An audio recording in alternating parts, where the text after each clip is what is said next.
Hey chickies, happy Halloween, and as promised, I'm here to tell you about how Paris almost died. For those of you who are new to my channel, you're probably all like, who's Paris? Is she your cat, dog, parrot? And to you I say, no, she's a chicken. Yes, you heard that right, a chicken. Go watch the previous video up there in the info card, and then come back here. Now that that's over with, for everyone else, so like no one, this is what she looks like in case you forgot.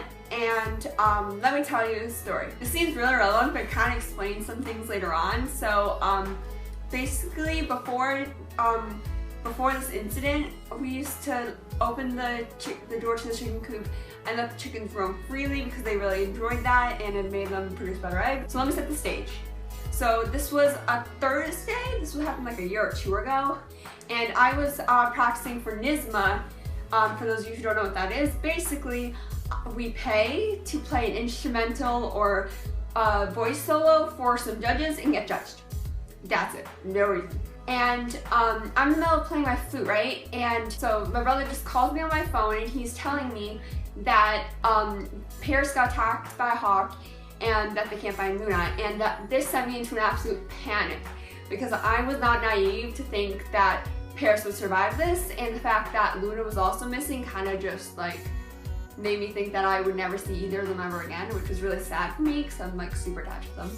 I love you. So basically I was a whole mess of tears for the rest of NYSSMA practice. So I ended up having my friend's mom drive me home, which thank you. They're off camera. Ayo. Ayo. Once we drove home, my brother was waiting for us at the driveway, and he quickly ushered us all inside the house where I found my mom holding Paris alive. So I quickly said goodbye to my friends and their mom, and we rushed to the vet's clinic, and on the way there they kind of like filled me in on what happened, and this is basically what they said. When Jonathan got home after school, my mom told him to go down and open the chicken coop. So we opened the door and walked inside the house as normal, and both of them actually ended up looking outside the window in our kitchen. They ended up seeing Paris upside down, beat up, with a big black figure over her. And my mom knew that Luna's not that big. So they ran outside and they found Paris upside down, presumably dead. There were feathers everywhere. So my brother, well, this hawk got scared and flew up to a nearby tree, and my brother starts like spitting out all the foul language at that bird. And my mom was crying, she was a wreck. She was crying over Paris, kneeling over her.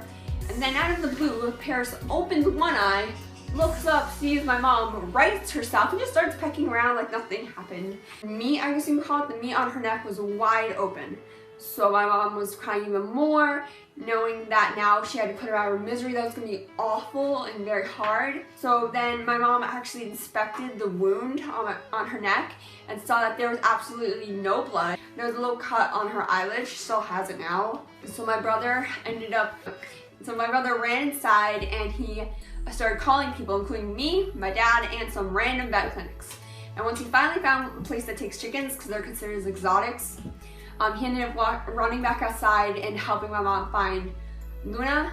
And so they couldn't find Luna, so they were almost about to give up. My brother took Paris inside the house, so wrapped her up in blankets and like telling her it's okay while my mom was still looking. And what my mom told me is that they still don't know where she was hiding, but out of the blue, cluck, cluck, cluck, and there's Luna pecking on the ground, like teleported there magically.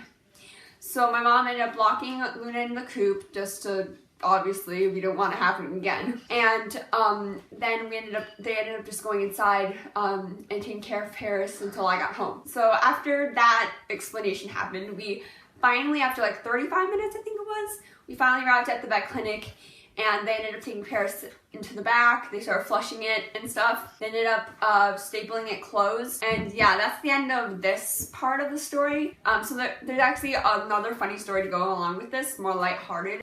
So if you guys want to see that, leave a like and tell me in the comment section down below. Can't wait to see you there.